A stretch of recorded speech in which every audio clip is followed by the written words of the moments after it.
Well, folks, today we got a lot of disasters at our hands. We got some good news, we got some bad news. We also have streamers getting caught with their pants down. We also have the Activision CEO and the president deadass quitting the Call of Duty, and this situation has been wilder than Johnny Sins movies. Okay, hit that like button, subscribe if you're doing good today, because coming in at our number 13 spot, our first story, we need to protect this man at all costs because this Twitch streamer legit acts out every single in-game ability he does in real life. Roll it.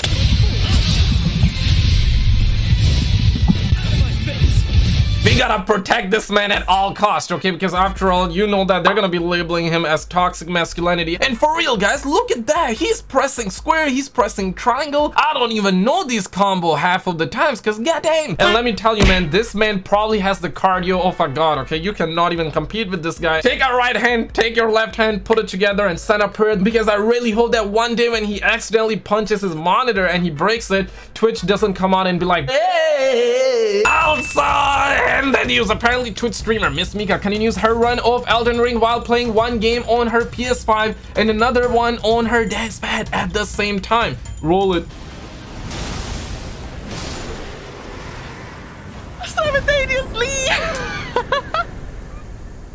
And a lot of the gamers started appreciating they have never seen anything like this where I'm talking about the gameplay, okay? Because these gaming skills are absolutely crazy. We got homeboys out here started saying that, bro, look a lot more fun than this. They started sharing like their Call of Duty gameplay and they're saying that, bro, like this is way more fun, bitch. I totally agree, because let's be real, man. I mean, damn, bro, like that PS5 control and that dance pad, sheesh. And we got homeboys catching feelings in the chat, and I gotta keep a buck 50. Finally, we have a family-friendly streamer. Nowadays, you look over on Twitch, you got the hot tub streamers, and then on the other hand, you have streamers that are shoving the entire microphone down there, all the way down their throats. So it's good to see some good family-friendly gameplay stream. But also in the news, apparently there has been a lot of drama. There are a lot of people mad. People are mad. People are angry because this situation is crazy. Because just the other day, Elon Musk came out and says that should I step down as a head of Twitter, I will abide by the results of this poll, where 57% of people said yes, you should actually leave Twitter. And then we actually heard the fact that he is not gonna be leaving.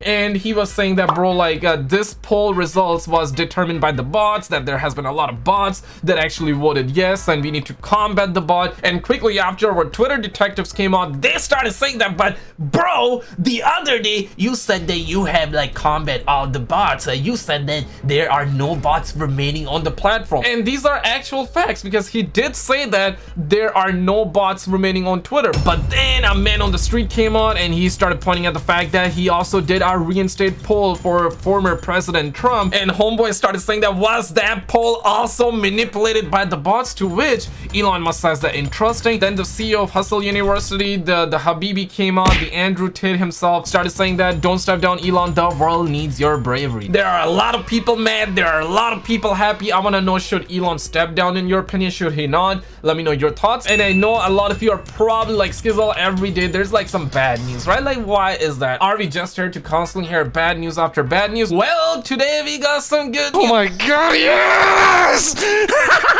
Because High on Life have passed Grand Theft Auto 5 to reach the top 3 most played games on Xbox. And I mean, Fortnite is kind of free, it's there, but the good news here is that it beat GTA 5. I better see you smashing the like button. I mean, it finally beat GTA 5, and that's a massive news, okay? Hit the like button for that news, because maybe one day we can finally get GTA 6, but you know that that day is never gonna come, because apparently GTA 5 is still number 4 and it's still selling millions. We got the paid review on the left sitting at 64, but then we got the experts reviews at 8.2. So there has been a lot of people loving this game, and this is exactly why you shouldn't trust the Metacritic score, because Eurogamer came out a miserable cocktail of ideas from other action platformers. This is quintessential roller humor. Anyone who isn't thrilled at the idea of having rolling constantly chattering in their ear for a dozen hours straight. But we also had like really good reviews from even IGN. But the real reviews that we care about are you guys, the experts. This is who we care about. But speaking of some bad news, ladies and gentlemen, you might want to sit down. You might want to stop doing helicopters for a second, because harassment in online games prompt lawmakers to quiz Sony, Microsoft, and others. What could go wrong? You know, basically they're trying to say that you're toxic. Like, yeah, you know that you're toxic. Okay? Bruh. If you smash a like button, you're toxic. If you subscribe, you're toxic. If you hit that bell, you're mega toxic. Okay, but hit that like button, make sure you hit that bell. Know what I'm saying? U.S. politicians have penned a letter to a number of gaming companies, including Sony and Microsoft, to quiz them about combating extremism and harassment in online games following a damning report by the Anti-Defamation League ADL. According to Axios, the letter was written by 7 lawmakers.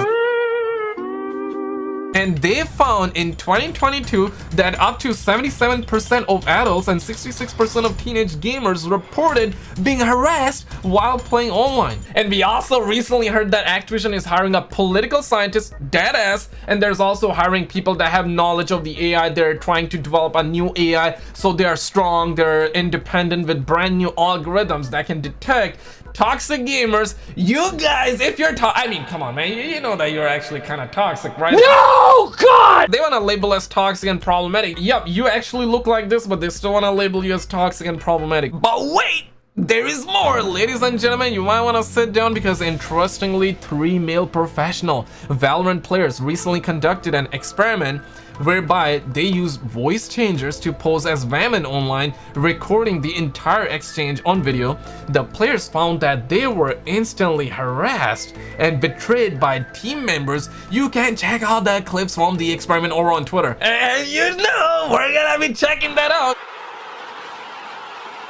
What do you think would happen if men disguised their voices in a Valorant lobby as women? They will probably simp over it. Recently, Women in Games Argentina decided to try this experiment. They had 3 professional Valorant players who are men join a lobby and play, and in the middle of the match, they put on voice changers to sound like women that were disguising their voices as women, were called slurs and, you know, being trolled. Toxic masculinity! Probando, 1, 2, 3, probando. Qué paja una mina. Mátela, flaca. Damn. Si quieren podemos intentar ir por Nadie B. vaya por B, a ver si matan rápido a la puta. ¿Alguien me puede venir a dar una mano? ¿No querés abandonar la partida, mejor puta de mierda? Damn, homie, drop a puta de mierda? Wait, what? Ahí tenés la kill que querías. La kill te la mereces vos y todas las mujeres. Trata de cubrir a... Bueno. Si no te gusta, andate. Pedazo de puta. Damn. I don't want to imagine having to live an experience like this on a daily basis. Toxic masculinity, ladies and gentlemen, but also in the news. This story is so wild that there are homeboys that are defending the situation. I just cannot even compute because apparently, check this out, Fortnite and Epic Games will have to pay an unprecedented $520 million in relief funds after the FTC found them guilty of tricking users into making purchases, collecting data from children without parents' consent, and having default settings that harm both children and teens. This includes using dark patterns to manipulate users into making unintended purchases, allowing children to purchase things as such as V-Bucks without parental or card holder consent, and having default on voice and text settings, which allowed easier harassment of new users. And this is kind of similar, okay? Because if you've been playing Call of Duty for a minute, we got some new skill-based matchmaking, new algorithm coming in Call of Duty that is pushing people to play the game a little longer, not for fun, but to open up their wallets so they can spend it in the microtransaction shop. I actually made a video on it. I'll link you at the end. But then there are homeboys saying that ain't nobody tricking Lil Timmy into putting his mom credit card info in and accidentally buying all the levels on his battle pass. This is you. Leave the multi-billion-dollar company alone. I mean, damn, man. Damn, man. Like, there are 10-year-olds that have more knowledge than your entire bloodline. There are 10 years old that knows all the category on the hub website, buying new levels on the battle pass. That's some rookie stuff for these 10-year-olds. These companies are manipulating, man. I mean, who would have thought? Who would have thought that they're, after all, you gotta leave the multi-billion-dollar company alone. You're toxic, you're problematic if you criticize a multi-billion-dollar company. I mean, damn, man. You need to wake up. You gotta wake up, okay? Y'all wanna be victims so bad, but smash the like button if you never play the victim card. In simple stud muffin terms, they are getting fined $500 million for their shady practices. This is some massive news in gaming. But ladies and gentlemen, Final Fantasy 16 rated M17 plus by ESRB. It features I cannot say this word on YouTube, strong language like panda lora, gandula, puta la mierda, taberneca, leshepete. I spoke like 3 languages right there, but I cannot say that in English. Cannot say that in English. And partial high dopamine content. Yay! Apparently the game contains a lot of haram content, a lot of Easter egg material, a character kissing and straddling a man in bed, references to paying for Easter eggs, Easter egg sound effects, and a brothel dialogue such as "I would be happy to show you." Remember kids, a pom-pom can lead a man to dangerous places, okay? Don't chase pom-pom, chase your dreams, and smash the like button, provided I can afford it. I mean, damn, bros. My God, this game is gonna cost $70. Can a brother get a pom-pom for free at least in the game? Oh, yo, wait a minute, I just contradicted myself. Don't chase pom-pom. And thank you for your service. My chamber is just upstairs. Some characters are depicted with partial the word F and Shiza are heard in the game. I mean, damn, man.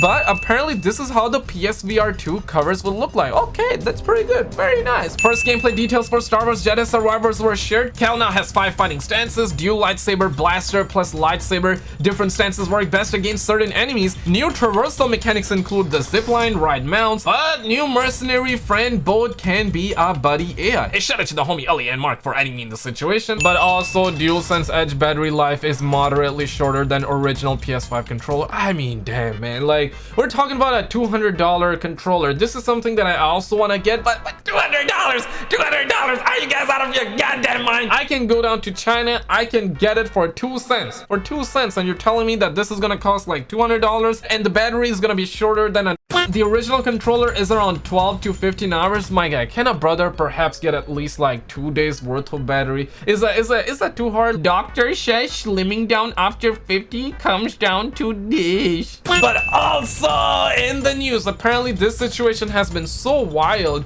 that one of the Activision Blizzard president and COO, so I'm not sure if this guy was both, maybe there were 2 people, or maybe this guy was basically in the position of president CEO. Nobody knows, okay? Nobody knows. He is now leaving the company, so in other words, he's quitting. In other words, he's peacing out, and we got an update on the situation. His name is Daniel, and he will now join the NFT firm Yuga Labs next year, bro. Like, and this is what this motherfucker says, okay? Since exploding onto the scene with Bored Ape Yacht Club in 2021, Yuga Labs has quickly made a name for itself through a powerful combination of storytelling and community building. I mean, damn, bro. Once again, it is about destroying games with the NFTs. The COO exit will almost certainly preempt the conclusion of Microsoft's proposed $69 billion acquisition, and there's a whole lot of suspicion built up in the community. There are a lot of people believing that this might mean that the deal is not going through, and he saw that coming, and this is why he's piecing out, and this is why he's going down on the path of new adventures with the NFT. But this video started surfacing online. It shows some wild stuff. It's some crazy stuff that is going around that most people are unaware. Click on this video on the screen, or if you don't want to see that, click the video on the left.